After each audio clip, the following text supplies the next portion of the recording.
I'm Mark with Bean Trailer, and I'm here with Maxx Powell. Hi there. And Max has been nice enough to take Bean and use it a couple times and could give us some feedback on it.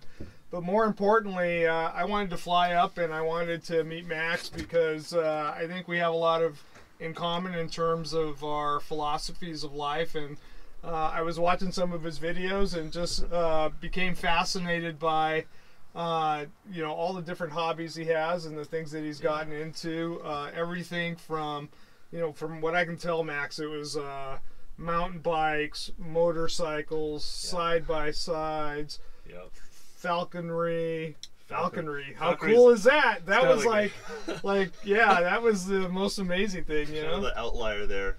So yeah, you just flew, Carol, though. Yeah, and it was amazing. I can't stop smiling. Right, I know. Right. So something that was falconry was just sort of like this weird idea, kind of like on a whim, and just thought I'd go after it and see if I could jump all of the hurdles that they put in place before you're allowed to legally acquire a hawk, and it actually worked out somehow. So now we have a hawk. Her name's Carol, and she's a ton of fun, as you've experienced. She's an incredible animal. Yeah. I mean, it's one thing to see her on videos. It's another thing to see her in real life and see the power and the majesty of the way she flies. It's something else, right? Yeah, it was really cool.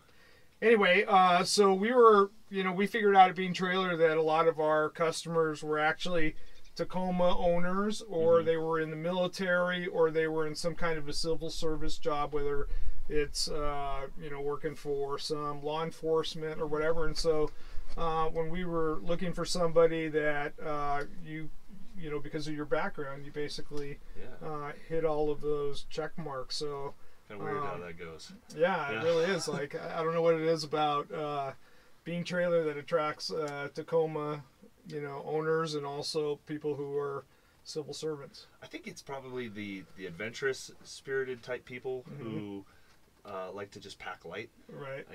Maybe that's something they teach you in the military. I don't know. Yeah. Pack light, get this nice tight little setup and go. That's what I like about them. That's what I like about the Tacoma, at least in the overland setup that we built, was this small little thing. You pull out of the garage and you can go anywhere, and it pretty much fits through any trail or any situation that we're going to run into. And after the 2 trips that I've done with Bean, it kind of falls in the same category. It's like off-road capable and can fit in tight spaces and it's super convenient because it's just ready to go. If this was mine, I would just keep all my stuff in it, so that just on any given Sunday you can just hitch up and go. That's my favorite thing about overlanding, at least. Is the idea of just hey, do you want to go to name a place and just go? So maybe that's what we have in common. Being spontaneous, and also I hate packing stuff. Right? I hate taking 2 hours to have to pack up, and so what we do with Bean Trailers, we just keep all of our camping gear and we just hook up, and we get, if it's a bad day in Salt Lake, if the weather's going to be bad for the weekend, we just hook up and then we go. So packing is exhausting. I was telling my wife I probably would have ran away from home so many times if I wasn't so exhausted after packing for it. What am I going to need? I'm going to need crayons. I'm going to need playing cards. And I just pack all the stuff, and then I get too tired. I go ask for a snack or something. Sit on the back porch for 10 minutes and go, what am I doing? I'm hungry. I need a snack. So that actually leads me to what I can't. As a father of 2 girls, man, I can't even imagine what you were like as a kid. As I'm watching your videos and you're jumping off of perfectly good bridges, and the stuff that you're doing on the side-by-sides, and you tore up your knee mountain biking, and I'm familiar with having bad accidents mountain biking, but what would your mom say about what you were like as a kid? She would probably describe it as a living nightmare. I love my mom to death. I feel super terrible that I gave her such a hard time as a kid. Now that I'm a parent of 2, I can't even imagine. I was telling you earlier, I was the type of kid that would stand on a tree branch and sawing it off just to see kind of what would happen. That literally happened. And other kids, their parents didn't want them hanging out with me because we were just too dangerous. We were just always getting into trouble.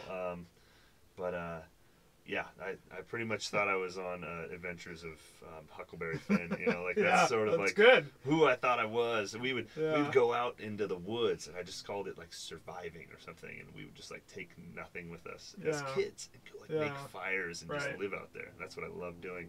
And then, so, you know, got into like action sports type stuff was what I wanted to get into, motorsports and action sports and doing jackass stunts. And before you know it, we started making videos as young kids, making these crazy videos, and pretty much just had a deal.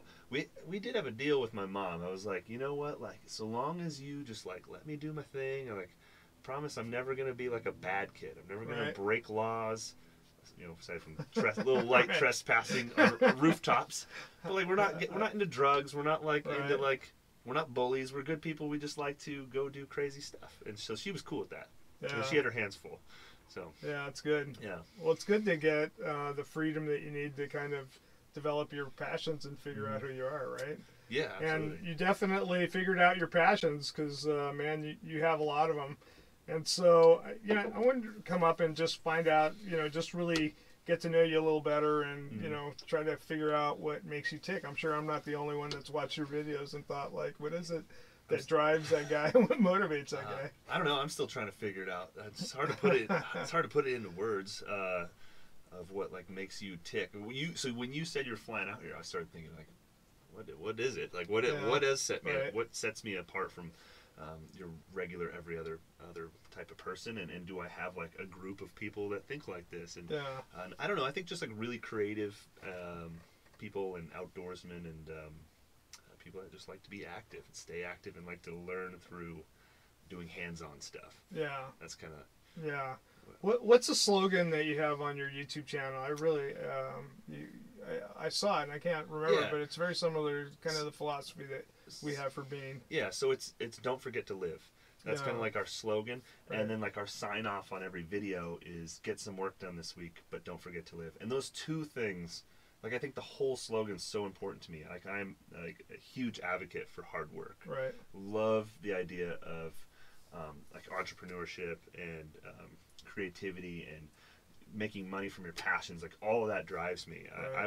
When I was a kid, this will throw back to what we were talking about. We were pretty poor. I would take like free furniture on one corner, put it in a wagon, take it to a different corner, and put like $10 and sell it. You know, I just love that's what I did for fun. I just loved reselling stuff. So I was pulling wagons of junk and selling it for money. So I've been doing it forever. I just love that idea. So the whole slogan, get some work done this week, is like don't forget to do your due diligence. Make sure you're set up, you're taking care of your family, and work hard for what you want. But then don't forget to live. So also don't let your work overcome everything else. Make sure you're going to get out there and experience what life has to offer, because there's so much. You'll never experience everything. I'll never experience everything I want to do. But I hope that it sounds so corny because everyone says talks about when they're on their deathbed and they look back. But seriously, that resonates with me. Like I don't want to be like I don't want to like look back and man, I wasted so much time just working for the man, and there was a few things I wanted to do, and I took like 1 week of vacation per year. And I don't want to do that. And I think it's really wise that you're realizing that in your 20s, right? Like I really started to realize that in my 50s, right? That the clock is finite, right? And that you might as well just do and see everything that you can while you have the opportunity, while you're healthy. There was some book I was reading, I'm trying to remember but there was a slogan in it that really stuck to mind, that was see all that you can before your eyes close forever, right? And so you know, that's kind of the philosophy that we've tried to instill on being trailer is like just get out there, right? There's people talk. I see so many people talk themselves out of Carol. Carol's talking to us. She's an expert at interrupting videos. I'm sorry. That's okay. Hopefully the little mics in here won't pick it up too badly. It's distracting though. Yeah. So where were we? Oh yeah, we were talking about you know, so many people talk themselves out of action, right? I don't know if it's out of fear or they just think they can't do it or whatever. And you know, what we're trying to is instill in people is, you know, think of reasons why something can happen instead of reasons that it can't happen. And man, it seems like, you know, based on all the stuff that you're doing, you definitely have that in spades. Yeah, well, thank you. It's sort of like the I don't know. It's like the Nike commercial. Just do it. Like, to me, Right. it's I want to shake people sometimes. They have one excuse after another. It's just like just go. You know, well, I'm not very good at making plans, or the campsites are all sold out, or whatever. Right. For me, I'm like, just go. Like, Right. pick a spot on the map and go do it. Right. Pick a hobby that you want to try and just try it. Like, that's it's sort of I think sort of in a way, subject yourself to the adventure, for better or for worse. That's what I'm very good at doing. Yeah. There's tons of trips we've gone on where we're not properly prepared and we end up getting in tons of trouble, but that's part of the fun. So just we sort of like a lot of times you need to just sort of subject yourself, put the fire under you a little bit, make you work for it, and the outcome will be something amazing. And that's kind of what I've been living by and trying to share through our channel, is by like, hey, look at what this mindset and attitude of just put yourself out there and then persevere, see what it can accomplish. And that's kind of where we're at. For you, how does failure play into that? Like when you think about, you know, trying stuff, I think a lot of times people will keep from doing things because they just have a fear of failure, right? Yeah, I don't really worry about failure. I think it's a good thing in a lot of ways. Like, obviously it sucks to take like a financial hit. That sucks. But maybe it's just the upbringing or the background and stuff. I've never encountered like a failure that didn't somehow benefit us in some way or form. Like you either learn something really useful from it, or even as simple as if you have a YouTube channel and you fail really hard on, like say you're on some sort of trip, it actually generates a lot of views. Like there's always a silver lining in things, you know? True. It's like always, that's true. There's always something that comes out of it. If I break my truck on an off-road trail, well, then I learn how to fix it. And that's been super valuable too, because when I started all this, I had no mechanical skills at all. So little things like that. And then of course, if you really logically look at your failures, you know, and try to break them down, like how bad are they really, you know? We had talked about sort of my upbringing, kind of being in a poor family, having a disabled brother, and then we also chatted about how I was in the Army. Like, I've had some bad days, like really bad days. Failure, like, oh, I couldn't make the finances meet just right. I mean, in comparison to some of the other things you've experienced, you're kind of like, whatever, it's not that big a deal.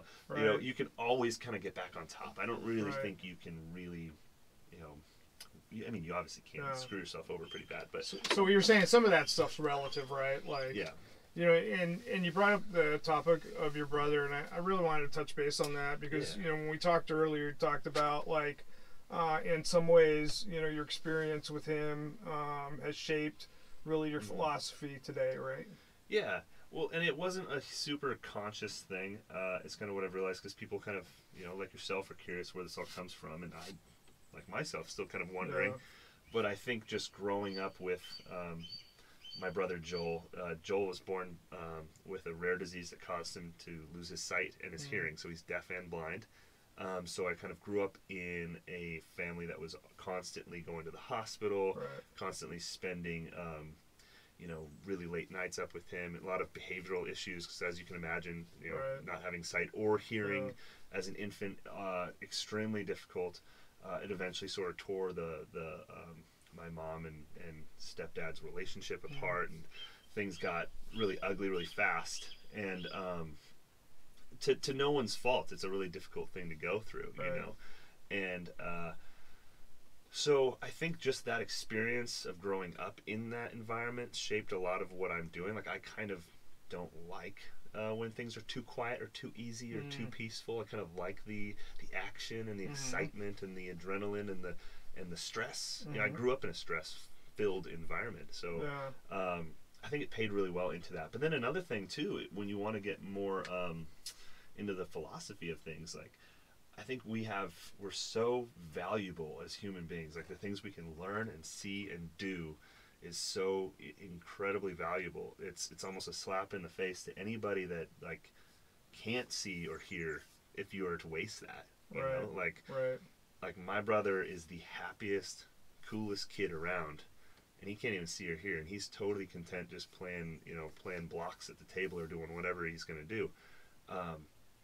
And so to be like unhappy with your life when you have the gift of sight and hearing and mobility and the ability to make money and make conversation, make friends, talk to people, like how bizarre is it that people just throw that away and they're like angry and they just sort of don't do much with their life. So that's a big thing that pushes me, you know. If I'm ever making excuses like, I don't want to go, it's hard. I'm kind of like, could be a lot harder, you know. I want to come back to something that you said earlier about, you know, growing up in chaos and being used to chaos and excitement and action and noise. Do you ever find that because you grew up that way that you will sometimes sabotage peace? Oh yeah, definitely. Yeah, my wife will admit to that. That like, definitely. If I'm like. Well, there's like almost like two ways to go about it. Like if I'm a little bit stressed about something, if there's some sort of underlying stress, I'll add to it, like to somehow make it better. I don't know. I'll be like, hey man, I think this is the perfect time to make a big financial purchase. Like, you know, so we will definitely add to it. But like, there's not very, you know, we have this awesome property that we bought recently. We love it here. And yet, I still don't very often just hang out and chill and just look at I mean, we're constantly adding to it, wanting to go explore, do more, and keep that pace going. And I sort of like, it's weird because the falconry thing has kind of helped me in a way. Like birds of prey, they need to actively hunt and kill things. It's a psychological, it's a behavioral thing. Interesting. So when I first got Carol, I was just feeding her off the glove too much, and she wasn't actually hunting and flying and killing things. So she started attacking me, right? So her behavior got really terrible. Yeah, you became the food. I was like, what is wrong with this bird? It keeps attacking me, right? So I started doing research, and they're like, the bird needs to hunt. It needs to kill, right? Wow. So for me, and I know we're going a little off subject, but I was like, I can relate to that. I understand that. Like, I need adrenaline boosts. I need that excitement. I need that feeling like at least once a month. Yeah. Got to get out. I can't be in a box, you know? Otherwise, I'll start to self-sabotage. I'll start to be grumpy and angry. It's a big part of why I'm so on top of my fitness. I got to work out like 4 times a week. You know, I got to be in that place where I'm moving and exercising. So some people are just wired differently, and I think that's the way I'm wired. Like I have to go do something exciting. So are they are they social? The birds? Yeah. So that's the thing. So if you take a wild bird like Carol, not very social. They are hardwired to hunt and kill. That's all they know. That's all they care about. She's not squawking for me for any. So that's not a social squawk. Mm-mm. That's I want more food squawk. Oh, I gotcha. Okay. And she's had plenty of food. It's just she's trying to remind me. She wants me to get her out and fly her. They can be kind of like they're definitely less social than cats. Yeah. They're predatory animals, you know. Right. So, but if you were to raise one from a chick, they're called imprints. And they think of you as their mother, then they can be a lot more social. But you can't take an imprint and then release it into the wild. You're not, for lack of a better word, you're stuck with that bird for its life. Owls are extremely social. In fact, there's different laws that surround owls, because if you were to take an owl imprint and then release it, it'll attack humans because it's pissed off that its human left it. And so it'll start like swooping down and grabbing humans, like grabbing people's hats off and clawing at them. So it is illegal to release an owl after you've worked with it. Wow, that's incredible. Yeah, they're really fascinating animals. That's why I like them. Hey, let's talk a little bit about YouTube. So how'd you get into the whole YouTube thing?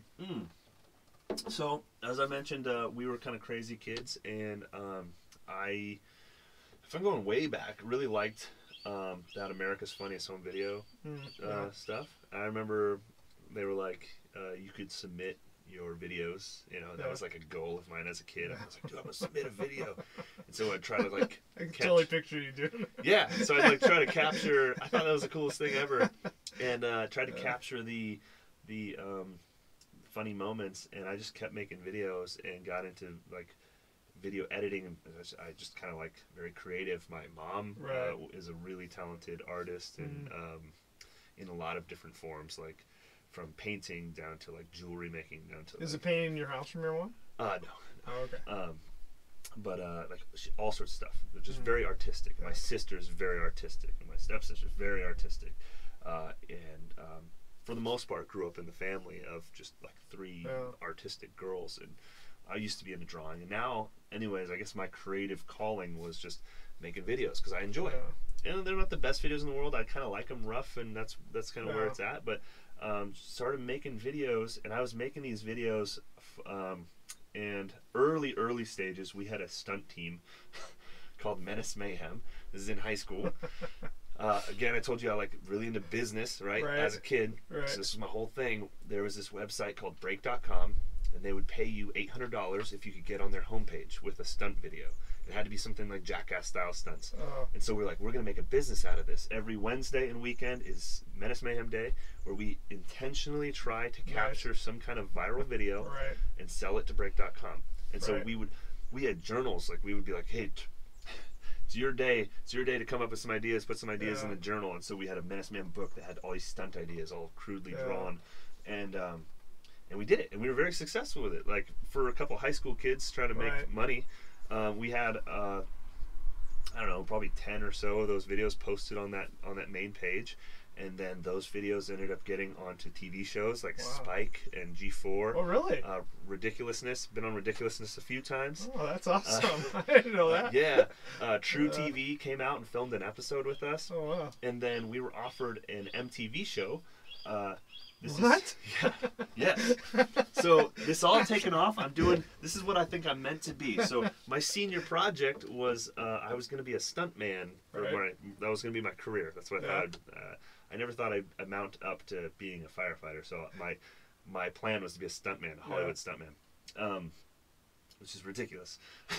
And so we get offered this MTV show called American Idiots, and it was like they changed it before they changed the name, but they did air it. There was like this guy. I swear I think I saw it. There's this guy. It sounds really familiar. There's this guy called the Horse. Like all he did was nut shots, and he was gonna be on there. There was like this other guy. So we were supposed to be on it, but we had just all signed contracts for the Army. Wow. And so the Army said, like, no way in hell you're doing that. Like, you're our property. You're not gonna go make shows. Yeah. And so we were like, dang it. But so we did that, went through the Army, did that thing for a bit, and started working at gyms, and we tried to bring back Menace Mayhem, but everyone had like serious girlfriends and serious jobs. Yeah, you know. And it started to like mature up a little bit. Like, hey, I don't know if I really want to do this stuff. Like, I don't know that I could take nut shots. Yeah, definitely. Yeah. So I was still making videos like. And I know this is a really long form answer to your question, but I was making videos like of mountain biking and GoPro stuff, and not really posting it anywhere because I didn't really have a channel. So I started a channel and would occasionally post stuff just to share with my friends. And I think that's still the same channel that I have now. Oh wow! It just started, and I would just occasionally post, and it just started getting traction after the Instagram page got traction. I had an Instagram account. When I bought my Toyota Tacoma, I saw a bunch of other dudes were doing Toyota Tacoma pages. So I really like automobiles. So a lot of pictures of my truck were making its way into my normal social media, and people were getting annoyed. And so I was like, oh, it's our truck page. Yeah. so I did a truck page so I could post pictures of my truck and kind of have that community. I was like big on Tacoma World. Like I used to like talk to all those guys and try to figure out mods. And I think I saw some of those posts yesterday. Doing research. So that's kind of where it came from, was like the Tacoma World crowd, and then we just started migrating to Instagram, and then that Instagram account sort of took off, and that's what built traction for all of this. And so I posted videos of Toyota stuff on YouTube, and then before you knew it, man, I was like, dude, this is great. I have a platform now to where I can share the videos that I love making, and it doesn't have to be. It is primarily around trucks because it's my interest, like off-road vehicles, but it doesn't have to be, you know. It can be really anything we're doing or anything I'm into. And part of me, and I don't know if this is like the self-righteous part of me, but part of me was like, I feel like I have a really interesting story that I want to tell. Like, I have like not very many people have the same upbringing, the background, the ambitions, all the different things, and I was kind of like, you know, if people watch it or not, I kind of feel like I want to put it out there, right. you know, and that's sort of right. what got me into it. And maybe it'll help some people, maybe it won't, maybe it'll entertain some people, maybe it won't, but I thought I'd put it out there, and it's cool to see. I think there's a power to having a blog, regardless of whether people watch it or not, right? If people watch it and it becomes a passionate or way to make money, that's just so much better, right? Well, that's exactly why I started making videos about just anything I wanted to make. The videos about whatever I want to make, there's a lot of them that do really terrible. Like really bad, and people are like, "Why do you even post this?" I was like, "Because I want to. I don't know, because I don't want to just make Toyota Tacoma videos indefinitely forever." Right. And in fact, like I eventually changed the name of my Instagram page because it was TRD Off Road, and I was like, "What if I don't want to have a TRD anymore? What if I don't want to do off road stuff anymore?" Like I was telling you earlier, I don't like putting myself in a box. Right. I hate boxes. I don't like to be placed in one. I don't feel like I don't want to be stuck in a box, and we're in a box right now. Yeah, we're in a comfy little bean box right now. So let's talk about Desiree and your two kids, right? Yes. Like it's one of the things as a student of like human behavior, it's really interesting for me to watch your interactions with Desiree, specifically when you're thinking about doing something, right? And it seems like she's like your sounding board that helps you like refine your persuasion on whether something is either a whim or something that may start off as a whim and actually be a strategically sound thing to do. Yeah, it does. It's definitely the voice of reason in a lot of ways. But what's cool about Desiree and I's relationship, we've been together forever since that last year of high school before I went to the Army. We were kind of hanging out and started writing letters to each other, and I fell in love, and it's just that whole love story that's been going on until we have kids, 12 years later. So her and I kind of grew up together, and we're both dreamers. Like we both just, what we would do for fun as 19-year-olds would drive around expensive neighborhoods and look at cool houses and be like, oh my gosh, can you imagine? That's like, pretty cool. We would do home tours. Like we had no business doing home tours. We'd go look at property and just imagine, like, what if we could just build a tiny house on this property? Right. Like we just like to imagine ourselves doing things, and we would do it. And then we'd try to strategically figure out ways to make it work for us. Right. What's cool about Desiree's and I's situation, she came from a really, really rich family. I came from a really, really poor family.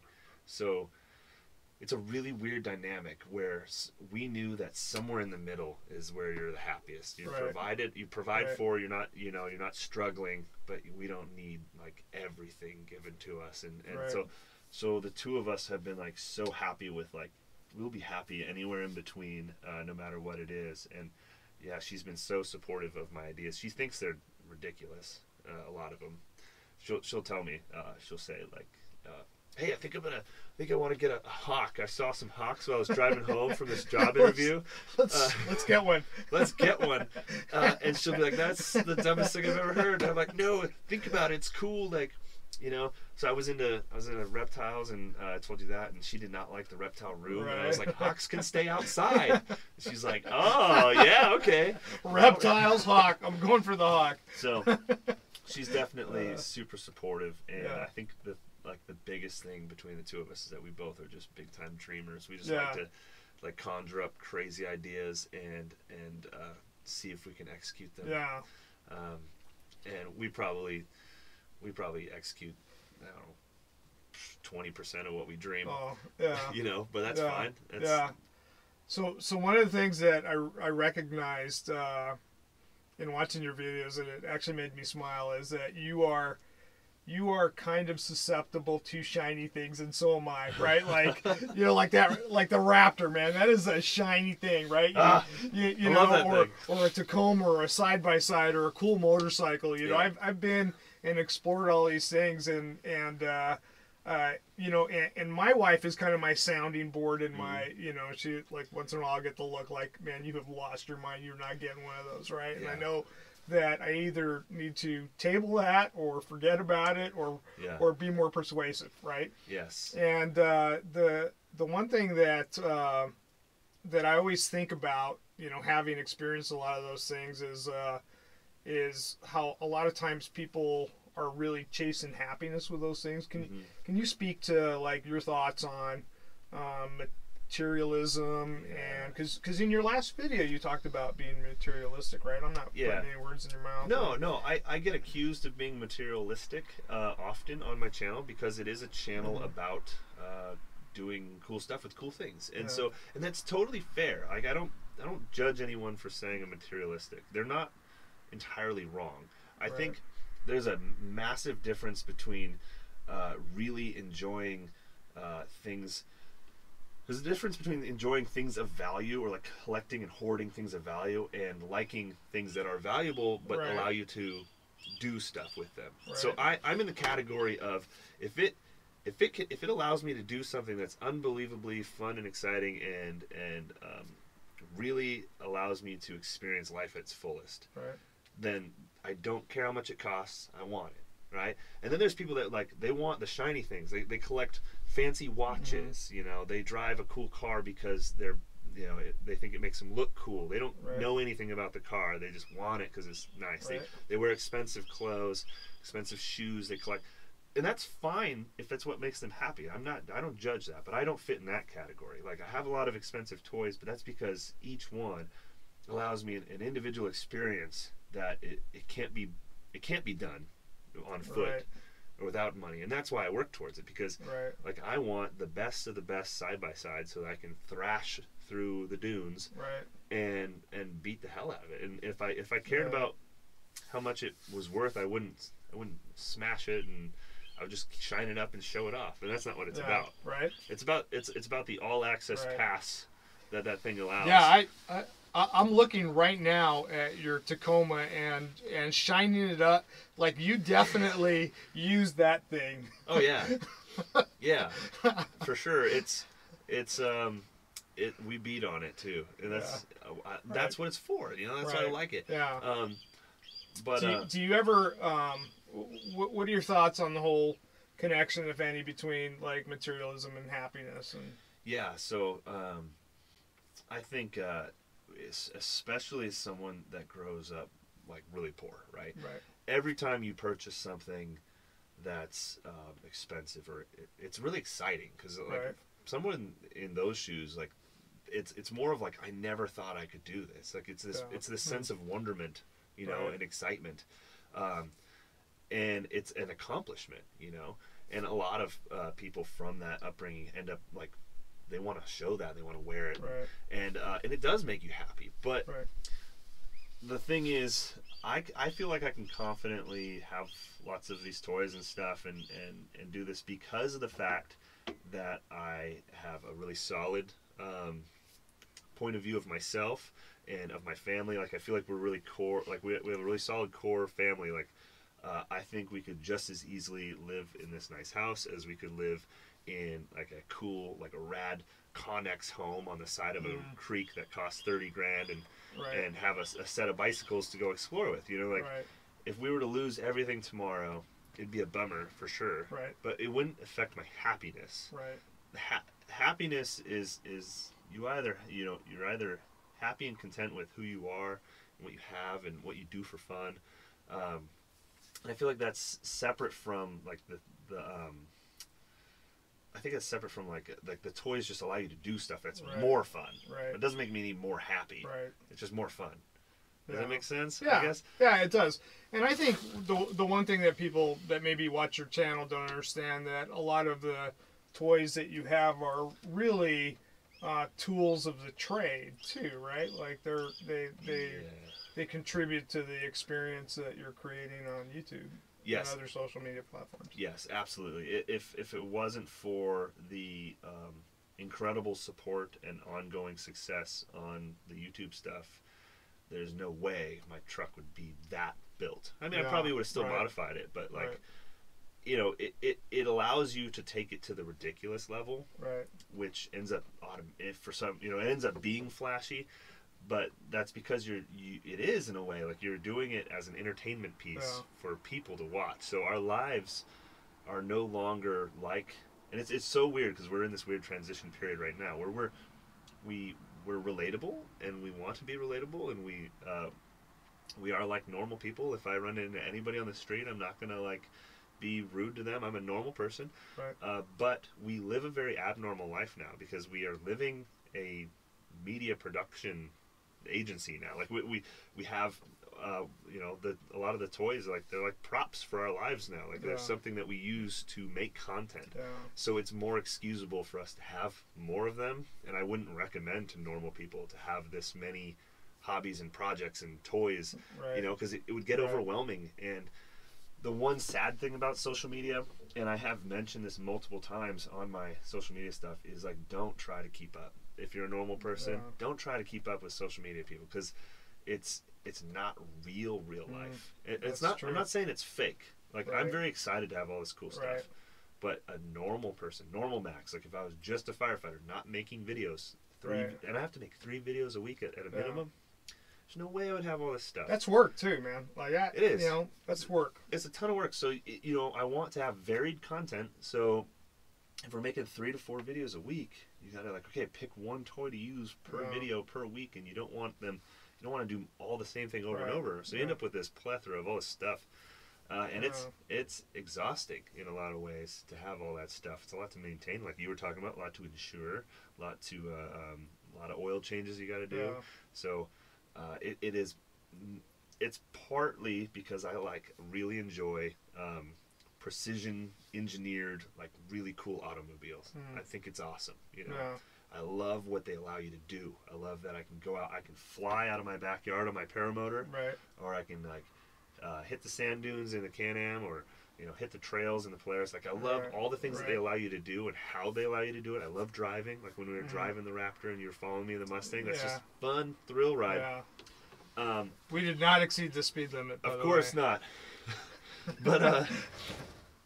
But a normal person might just pick one of those things to do for a while and then hang it up, and that's what I would suggest for normal people. Don't follow our footsteps or try to keep up, because it's just not fair. It's not fair for normal people. You said a little while ago that you're a normal person. I'm starting to think that normal is overrated. That weird is and different is really the way to go. Yeah, and that's fair. I guess I calling myself a normal person is not really correct, because my thought patterns or thought process is different. My upbringing's very different, and what we're currently doing is very different. So, but what I mean by that is that like I'm not like mightier than everyone. I don't think like that. I don't like it. I don't like as you grow on YouTube and stuff. People start using the term influencer. I don't like that. Like I just normal dude that's fortunate enough to like ride this crazy roller coaster on YouTube. And like I was saying, you could take it all away and I'd be totally content just hanging out. But hopefully you could triple it or quadruple it or 100 times it, and you'd still be the same guy, right? It'd be so cool to just see where it could go, right? That's sort of my thing. We have this opportunity that the internet, which is pretty amazing, has appointed us, and we want to see where it goes. What's crazy is we were doing it. I was doing it as a kid, and we were doing it last year before anyone was really watching, and now it's taking off, and we're still just doing our thing. Yeah, it's pretty awesome. Well, I love your property, man. This is an incredible location, and the sun came out, so we got lucky with the sun coming out this time of year. Your last few videos have been pretty rainy, right? So gloomy. It's been nonstop. Yeah, so it's nice to get the sun out, and I really appreciate your hospitality and allow us to. Of course. That you took Bean out, and now it's parked here on your beautiful property, and taking the time to do this interview. I know I'm super glad that I flew up here to do it, and I could have talked to myself. I could have given myself a bunch of reasons why not to come up, but I'm super glad that I did. I was glad you did. It showed me that you were just as adventurous as I am, because you sort of were just like, hey, I think I want to come talk with you. I was like, all right, cool. He's really coming. That's cool. That's something I would do. That's really cool. And as far as the trailer goes, man, we took it on our trip to Whistler. I had a ton of fun. It was kind of like the boys' trip, and I was like, that was cool with the dudes, but like I want to take the family out, and so we turned right around. I went to work. I think I worked 2 shifts, and then went out for again. And this second time, really hucked it over some off-road terrain. Oh, good. And good. It was really fun. It was super Nice.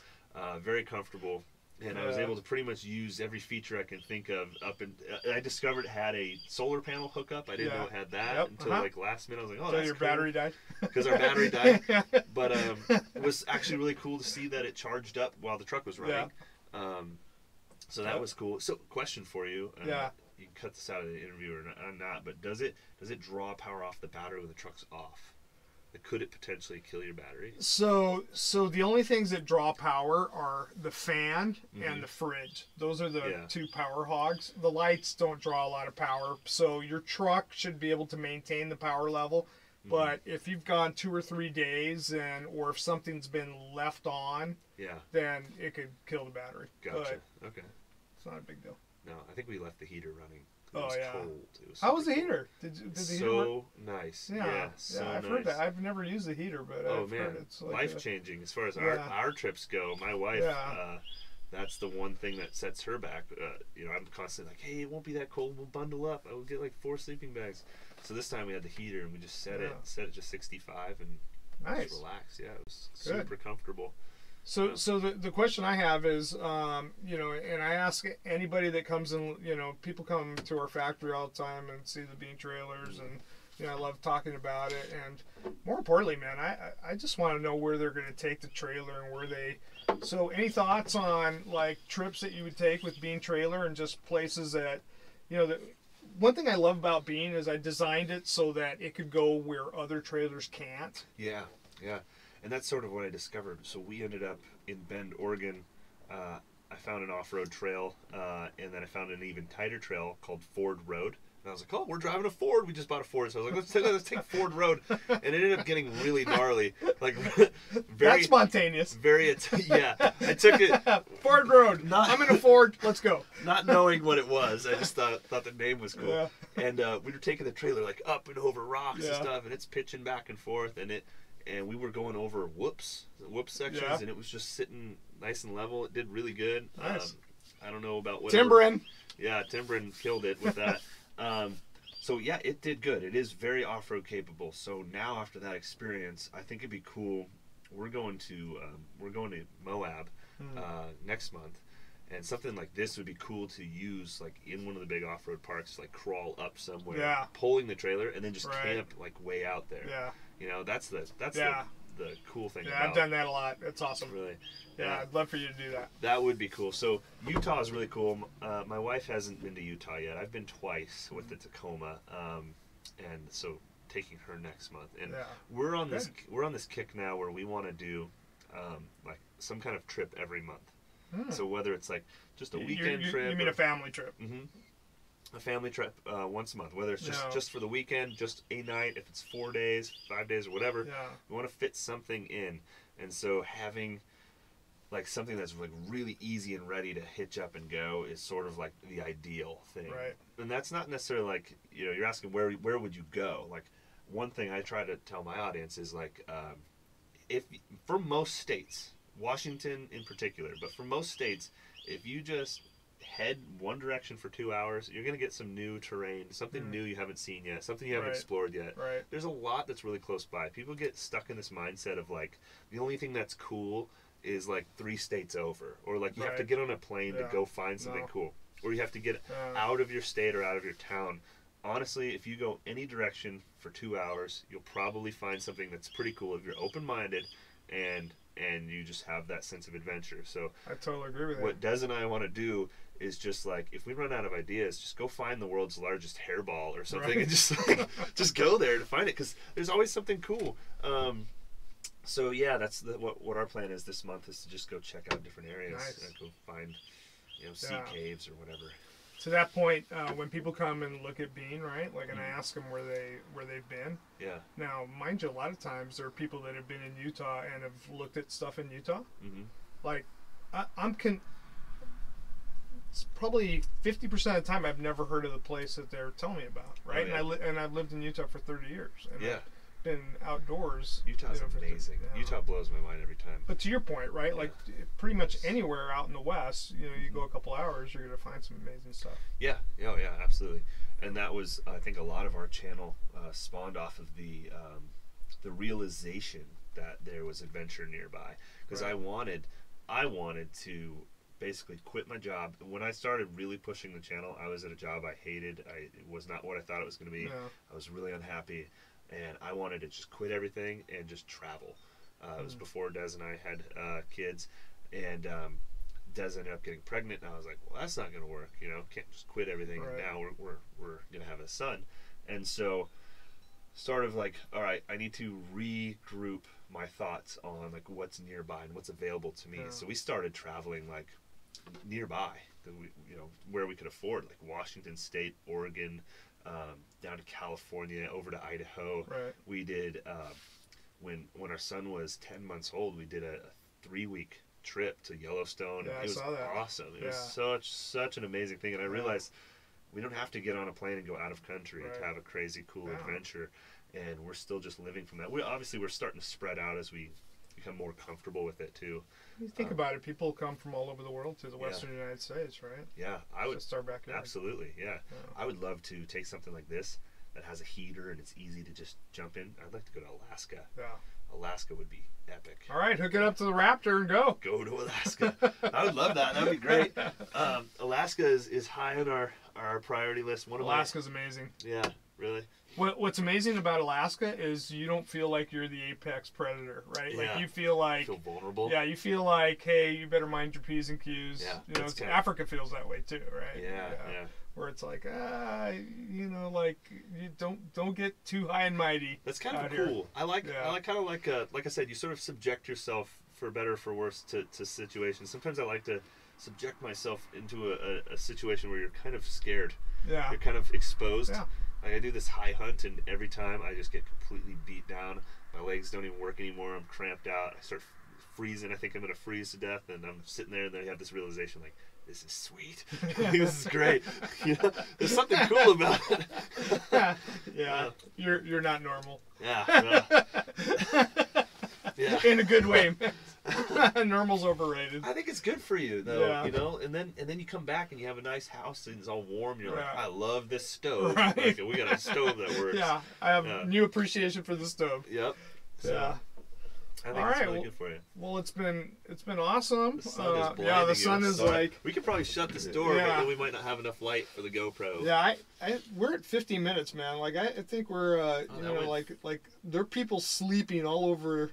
That flew by. That flew by. Anyway, pleasure. Thank you so much. You've been so generous with your time, and it was a great pleasure to meet you. And if you want to let the folks know, cheers. Yeah. Oh, cheers.